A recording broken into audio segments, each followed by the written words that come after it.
Hello student, welcome to I science. तो आज मैं आपके सामने सुपरपोजिशन ऑफ वेव्स, जैसे कि आप देख सकते हैं, फोर्थ लेक्चर लेके आया हूँ। थर्ड वीडियो अगर आपको याद हो तो वो था वाइब्रेशंस इन एयर कॉलम। अब वो भी जो एयर कॉलम हमने लिया था दो तरह का लिया था, एक लिया था क्लोज्ड पाइप और एक था ओपन पाइप। क्लोज्ड पाइप में एक साइड पे क्लोज था एक एंड और दूसरा एंड ओपन था, और ओपन पाइप में दोनों एंड ओपन था एयर कॉलम का।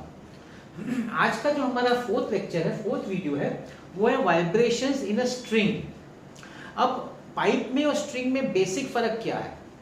पाइप में और स्ट्रिंग में जो बेसिक फर्क है, पाइप में जो वेव्स बनते हैं स्टेशनरी वेव्स, वो लॉन्जिट्यूडनल स्टेशनरी वेव्स बनेंगे, और आपका जो स्ट्रिंग है जैसे वायलिन हो गया, गिटार हो गया, तानपुरा हो गया, इसमें जो आपके जो वेव्स बनेंगे स्टेशनरी वेव्स, वो ट्रांसवर्स स्टेशनरी वेव्स बनेंगे। ये बेसिक फर्क है आपके पाइप्स में और स्ट्रिंग्स में। तो जैसे हमने पाइप्स में अलग अलग मोड्स ऑफ वाइब्रेशन याद करिए, fundamental mode, first overtone, second overtone, याद होगा अगर आपको। जो हमने देखा था पाइप्स में, वही सेम चीज हम स्ट्रिंग्स में भी देखेंगे। तो चलिए, मैंने आपके सामने डायग्राम में 3 मोड्स बनाए हैं। सबसे पहला मोड जो है स्ट्रिंग का, वो फंडामेंटल मोड है। फिर आपका फर्स्ट और सेकेंड ओवरटोन मैंने आपको दिखाया है। सबसे स्मॉलेस्ट फ्रीक्वेंसी जो होता है उसको हम लोग बोलते हैं फंडामेंटल मोड या फंडामेंटल फ्रीक्वेंसी। अब देखिए क्या लेते हैं हम लोग, यहाँ पे एक स्ट्रिंग लेते हैं जिसका लेंथ L है।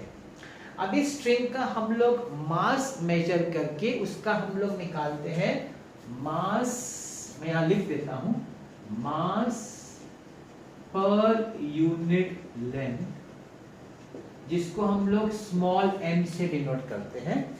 इसका नाम है लीनियर डेंसिटी। लीनियर डेंसिटी याद रखिएगा। स्ट्रिंग का जो मास होता है वो मेजर किया जाता है, लेंथ मेजर किया जाता है, मास अपॉन लेंथ, उसको हम बोलते हैं लीनियर डेंसिटी या मास per unit length, small m। ठीक है, ये याद रखिएगा, ये यहाँ पे यूज होता है स्ट्रिंग में। प्लस इस स्ट्रिंग को हमने 2 रिजिड सपोर्ट से ज्वाइन किया गया है, तो उसकी वजह से स्ट्रिंग में टेंशन जो क्रिएट होगा, उस टेंशन को हम लोग डिनोट करेंगे by letter T, capital T। तो टेंशन को हम लोग कैपिटल T से डिनोट कर रहे हैं, linear density of the string को हम लोग स्मॉल m से डिनोट कर रहे हैं। एक और चीज मालूम होनी चाहिए बिफोर मैं स्टार्ट करूं, वो ये है कि जो वेव की जो वेलोसिटी होती है स्ट्रिंग में, उसका जो फॉर्मूला है v is equal to root of t by m। ये आपको फॉर्मूला लास्ट ईयर भी था साउंड चैप्टर में, यहाँ भी ये बताया गया बिना कोई डेरिवेशन के, बिना कोई एक्सप्लेनेशन के। मतलब आपको सिर्फ जानना है ये कैसे आया, वो अभी स्कोप के बाहर है इसलिए नहीं बताया गया है। तो याद रखना है velocity of transverse wave along the string, उसका फॉर्मूला है root of t by m। t क्या है? Tension in the string. Small m क्या है? Linear density, that is mass per unit length of the wire. ये velocity का formula याद होना चाहिए हमको, क्योंकि ये यूज होगा। चलिए देखते हैं पहला मोड। तो पहला मोड जैसे कि आप देख पा रहे हैं, पहला मोड में क्या है कि आप स्ट्रिंग में ना, अब यहाँ पे स्ट्रिंग में कैसा होगा, या तो आप प्लग करिए, स्ट्रिंग को याद करिए, जैसे वायलिन बजाते हैं तो उसको प्लग करते हैं, या फिर आप एक ये ले सकते हैं, आप एक ट्यूनिंग फॉर्क ले सकते हैं।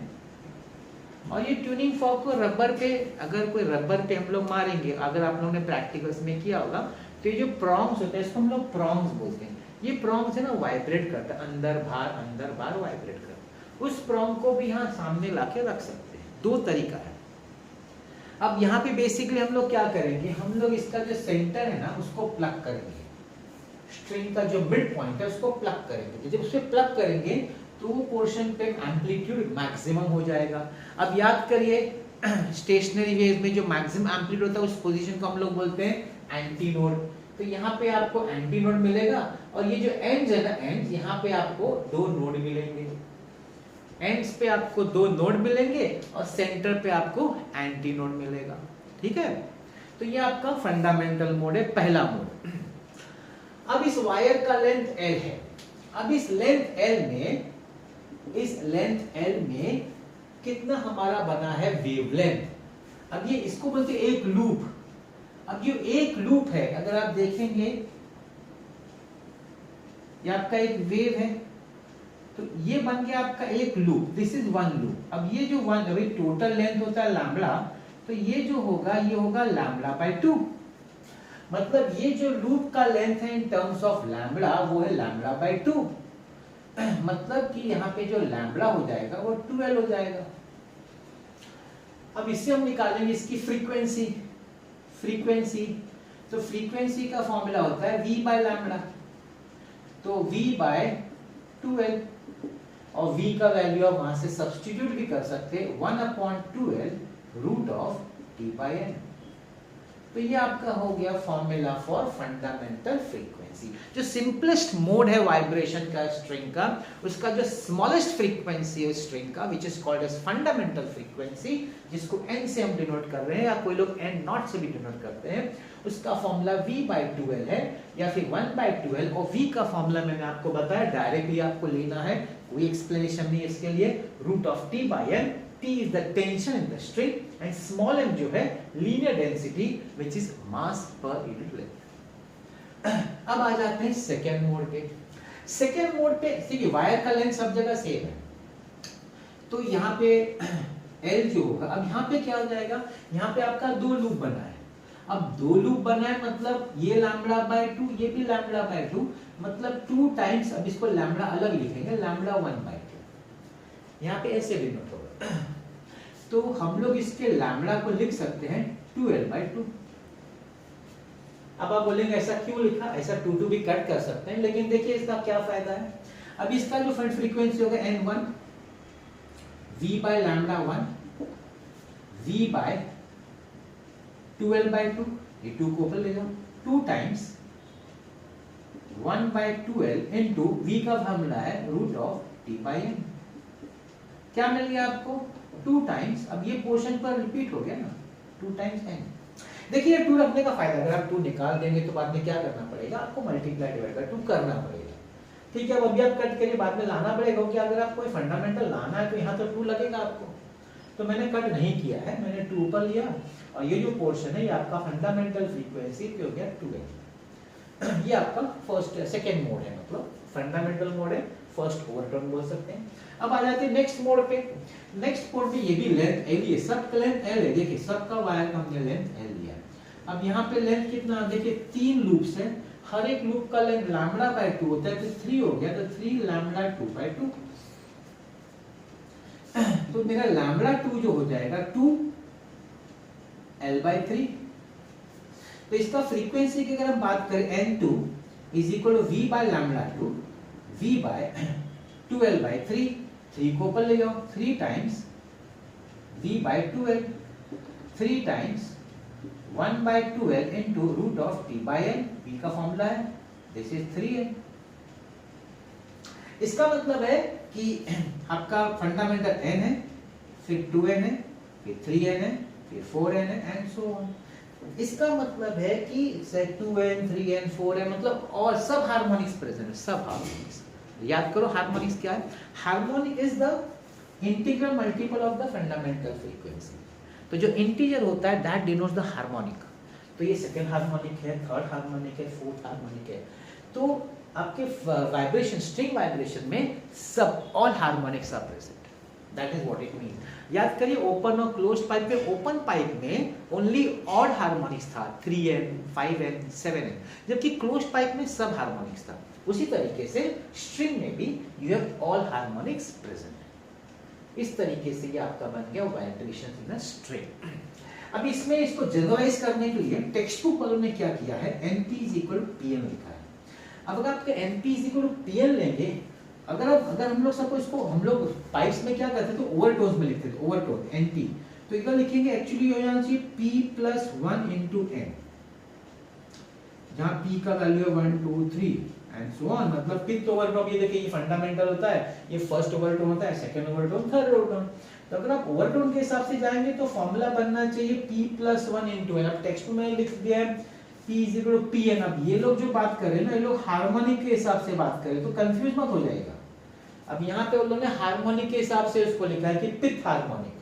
पिथ हार्मोनिक इज जैसे फंडामेंटल होता है फर्स्ट हार्मोनिक 1 into n, फिर 2 डालेंगे तो आपको 2n मिलेगा, second harmonic, third harmonic, fourth harmonic. तो ये जो फॉर्मूला आपके टेक्स्ट में दिया हुआ है वो NP = PN, that is for the harmonic.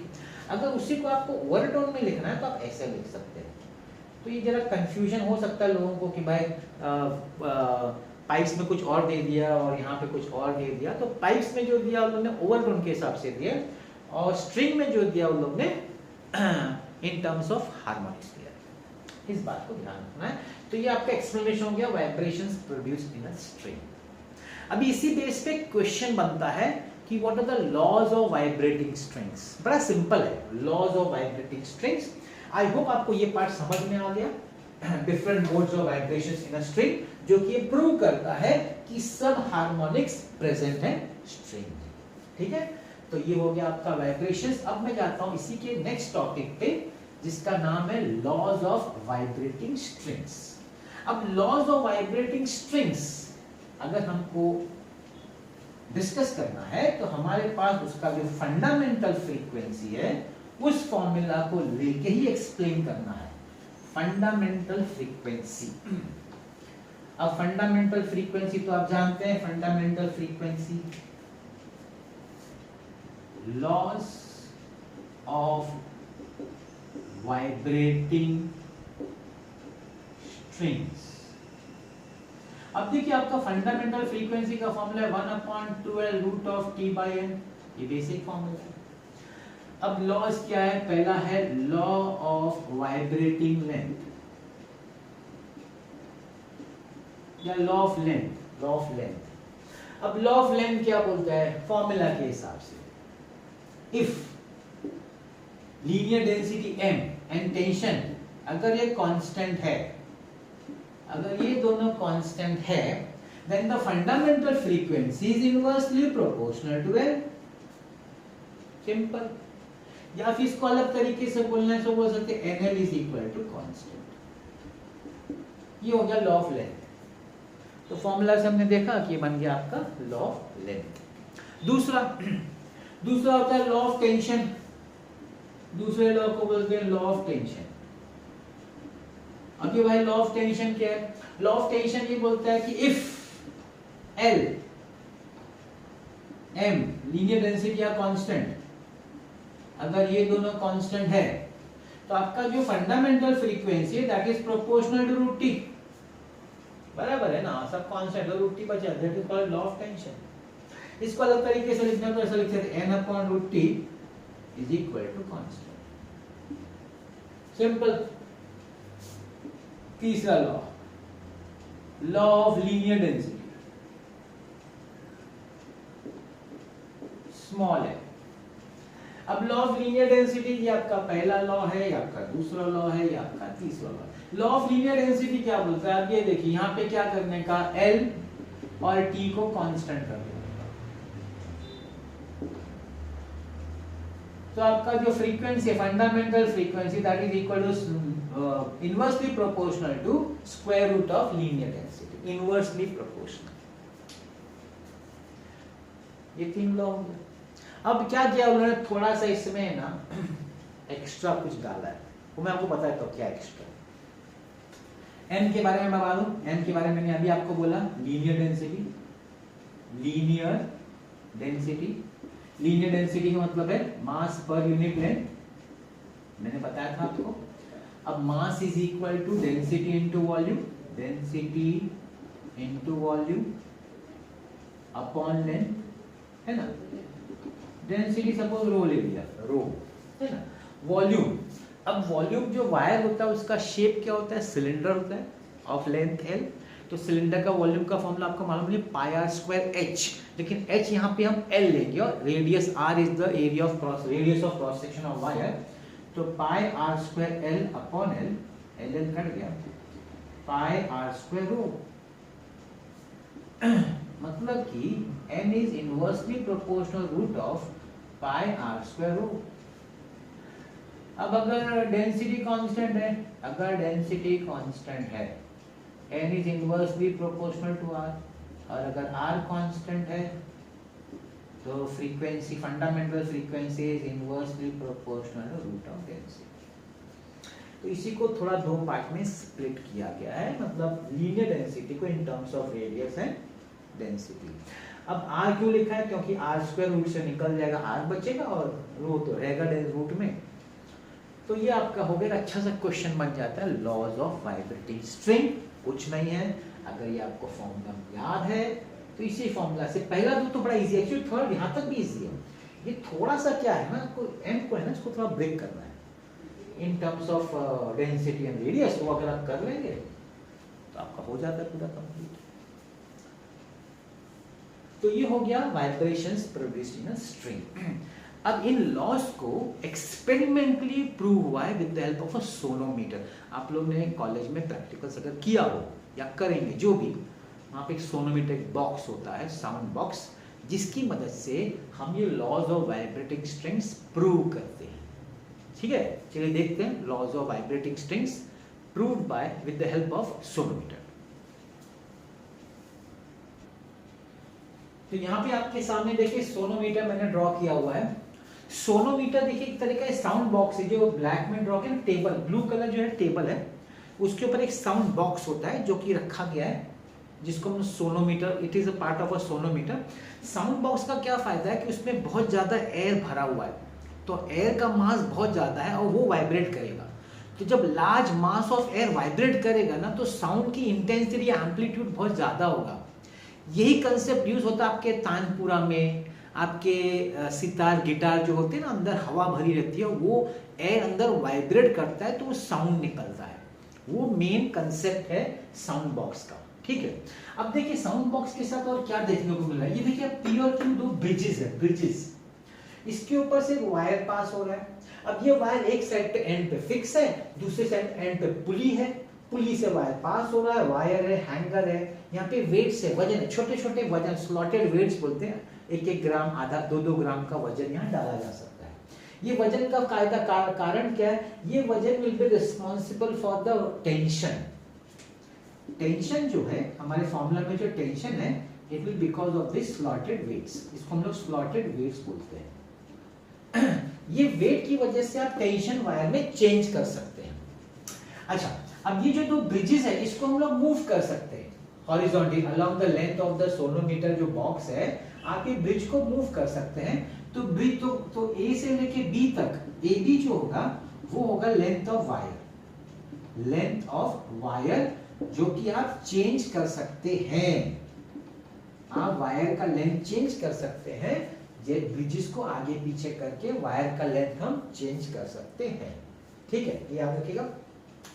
तो ये पूरा सेटअप है। अच्छा, यहाँ तो ये चीज क्या है, अब इसमें स्ट्रिंग में अगर आपको वाइब्रेशंस क्रिएट करने स्टार्ट तो करना पड़ेगा, तो हम लोग क्या कर सकते हैं, ट्यूनिंग फॉर्क रबर पे मारने का और फिर यहाँ पे लाके रख देने का वायर के ऊपर। तो वो जो ट्यूनिंग फॉर्क है ना, तो क्या करेगा, वो वायर उसका फ्रीक्वेंसी लेगा, वाइब्रेशन लेगा, खुद वाइब्रेट करने लगेगा।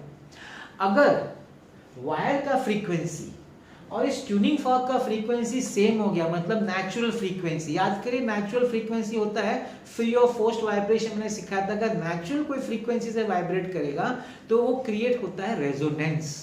रेजोनेंस का मतलब है एम्पलीट्यूड एकदम मैक्सिमम हो जाता है।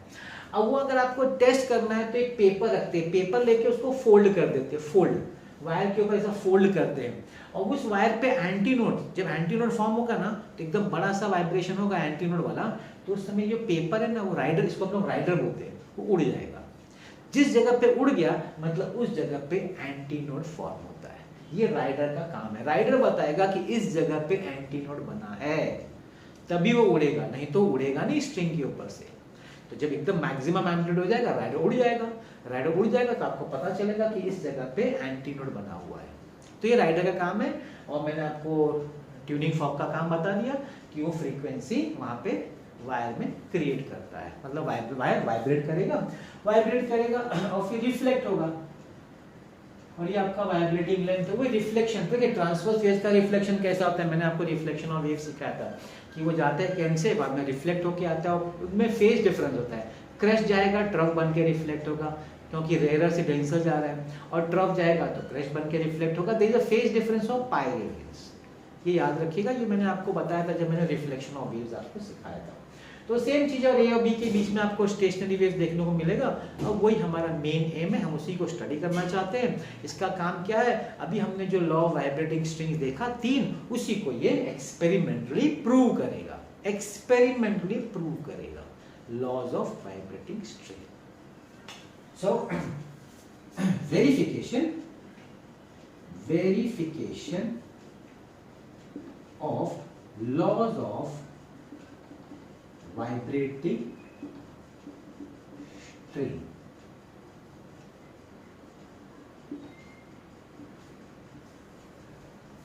मैंने आपको पूरा एक्सपेरिमेंट सेटअप समझा दिया, चलिए स्टार्ट करते हैं।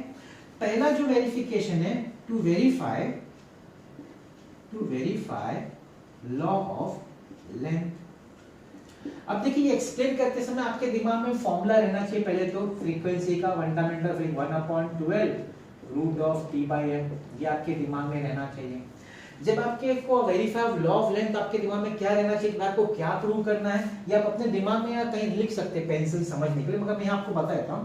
आपको प्रूव करना है n is inversely proportional to l, ये आपको प्रूव करना है nl is equal to constant. ये आपके दिमाग में रहना चाहिए, ये चीज आनी चाहिए लास्ट में, मगर ये दिमाग में रहना चाहिए, मुझे लाना है। देखिए कैसे करेंगे तो इसमें क्या करेंगे, हम लोग एक पर्टिकुलर वायर ले लेंगे फिक्स, यहाँ पे एक वेट मतलब टेंशन फिक्स करेंगे। तो हमारा टेंशन इधर फिक्स हो गया है, पर्टिकुलर वायर लिया हुआ है जिसका लीनियर डेंसिटी m है, टेंशन हमने फिक्स किया, क्योंकि इसके लिए, इस लॉ के लिए ये दो चीज फिक्स होनी चाहिए। m कैसे फिक्स होगा, वायर चेंज नहीं होगा, एक पर्टिकुलर वायर लिया, उसका m मेजर कर लिया, वो फिक्स है। वजन स्लॉटेड वेट डाल के रखा, उसमें कोई बदलाव नहीं होगा। अब बदलेगा कौन, बदलेगा आपका लेंथ और फ्रीक्वेंसी। कैसे, आप एक ट्यूनिंग फॉर्क लीजिए, एक ट्यूनिंग फॉर्क लीजिए जिसका फ्रीक्वेंसी n1 है, ठीक है, उसको लाके यहाँ पे वाइब्रेशन करके यहाँ पे रखिए।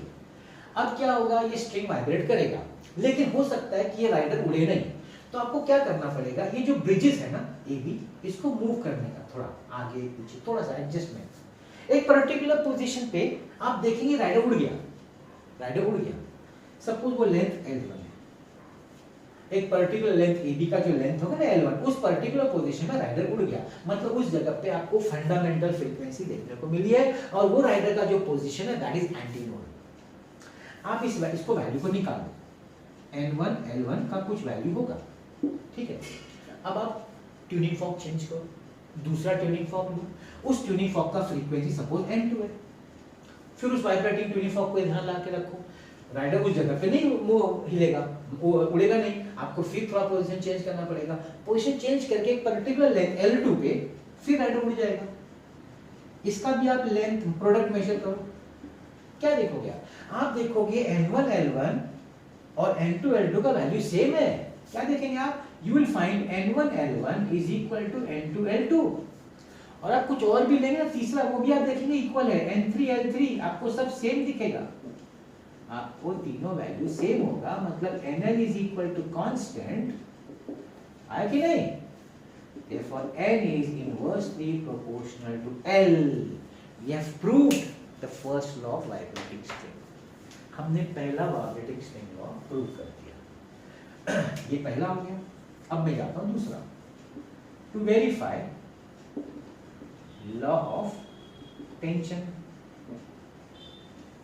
अब इसका भी दिमाग में रखने का, भाई क्या प्रूव करना है एक्चुअली, लॉ ऑफ टेंशन याद करो, n इज आपको प्रूव करना, ये आपको रफ में लिखने का साइड में, n is inversely proportional root t, मतलब n upon root t is equal to constant.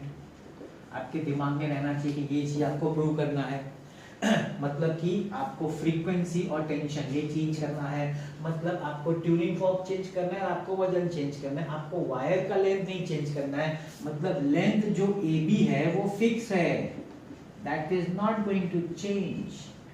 N जो वायर है वो फिक्स है, वायर भी आप चेंज नहीं करेंगे, ये दो चीज आप चेंज नहीं करेंगे, याद रखिए। क्या करेंगे, देखिए आपने अपना AB लेंथ फिक्स कर दिया, अब आप एक पर्टिकुलर वजन डालेंगे और ट्यूनिंग फॉर्क से इसको वाइब्रेट कराएंगे, और राइडर रखेंगे सेंटर पे और वजन चेंज करेंगे, वजन याद रखिएगा, वजन चेंज करेंगे, एक पर्टिकुलर वजन पे ये राइडर उड़ जाएगा। तो आपका फ्रीक्वेंसी n1 है और जिस वजन पे राइडर उड़ जाएगा उसका जो करस्पॉन्डिंग टेंशन होगा T1 होगा। आप इसका वैल्यू निकाल दीजिए, n1 अपॉन रूट T1, इसका कुछ वैल्यू होगा। फिर क्या करने का, फिर ट्यूनिंग फॉर्क चेंज करिए, दूसरा ट्यूनिंग फॉर्क फ्रीक्वेंसी n2 ले लीजिए, n2 का वाइब्रेटिंग फ्रीक्वेंसी इस वायर को दीजिए। अब राइडर नहीं उड़ेगा, वजन यहाँ चेंज करिए, एक पर्टिकुलर वजन पे जिसका करस्पॉन्डिंग टेंशन T2 होगा, आप देखेंगे राइडर उड़ गया। राइडर उड़ गया तो उसका भी वैल्यू निकालिए n1 अपॉन रूट T2। अब क्या देखेंगे, आप देखेंगे n1 upon root T1 is equal to n2 upon root T2 और अगर लेंगे और फ्रीक्वेंसी लेंगे tuning fork n3 upon root T3 और ये सब इक्वल हो जाएगा, they will all be equal. मतलब क्या, n upon root T is equal to constant, मतलब क्या, n is directly proportional to root T। तो फॉर्मूला लेके आपको अपना एक्सप्लेनेशन करना है। तो आपने सेकंड लॉ वेरीफाई कर दिया, अब थर्ड लॉ वेरीफाई करना हमको। To verify law of linear density.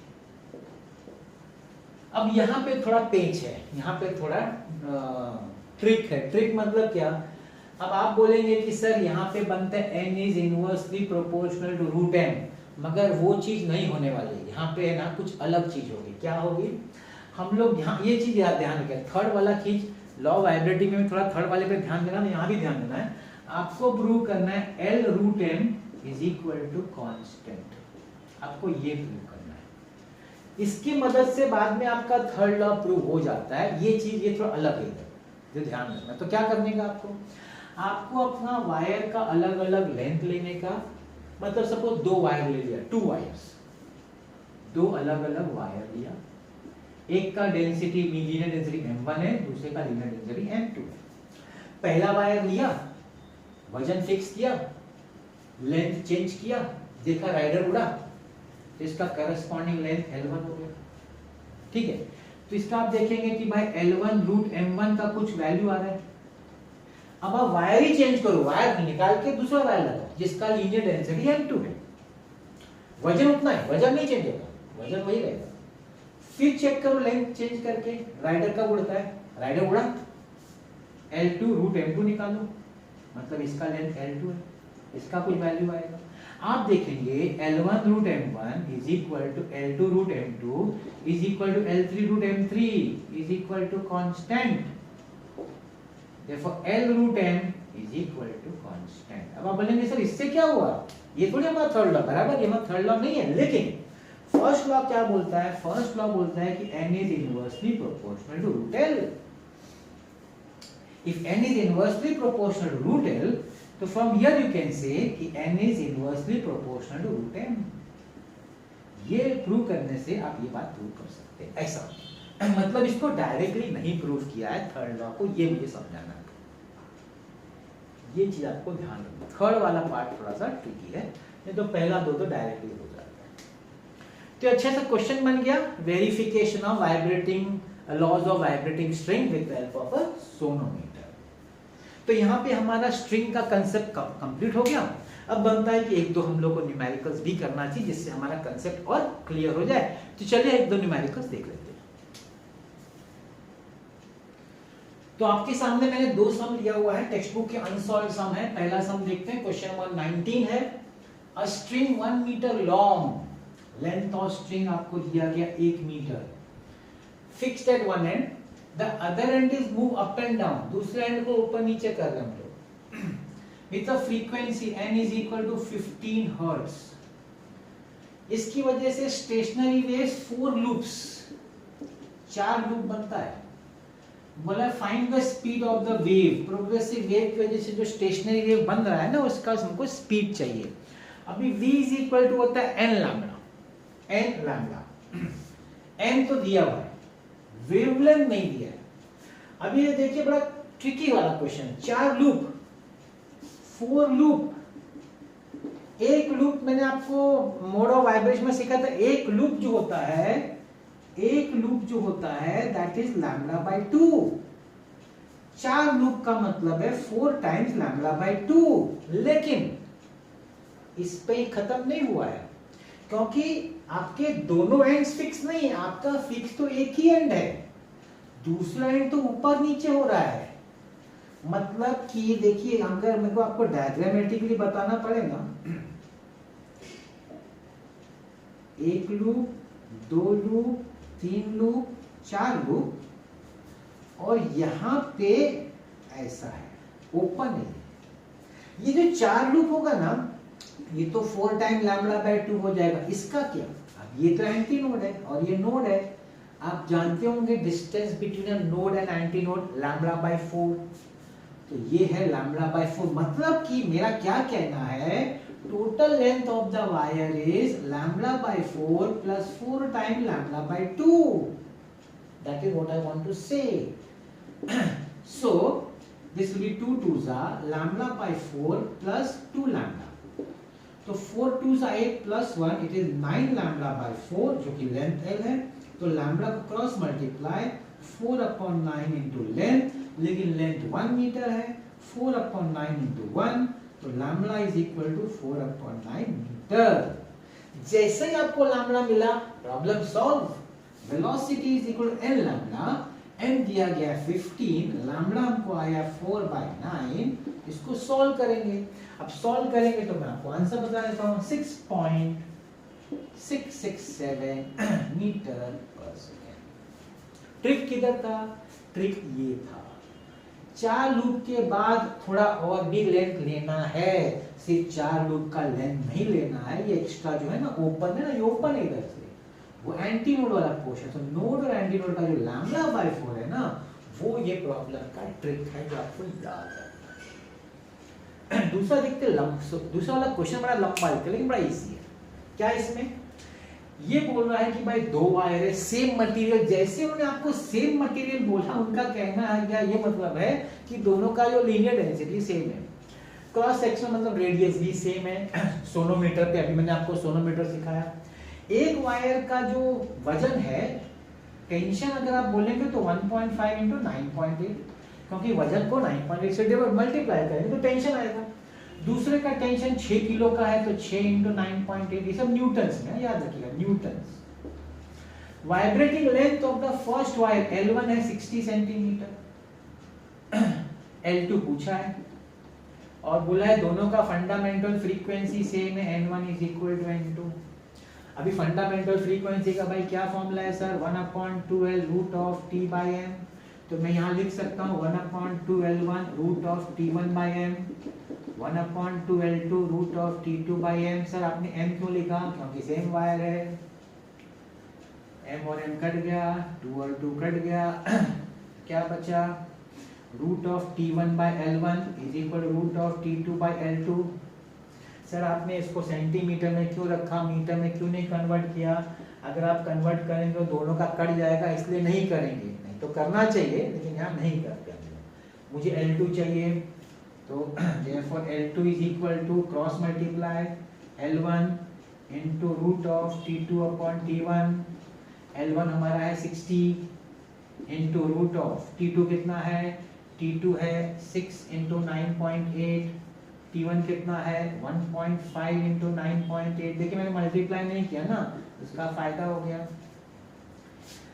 60 into root of, अब ये जाएगा 15 4 जा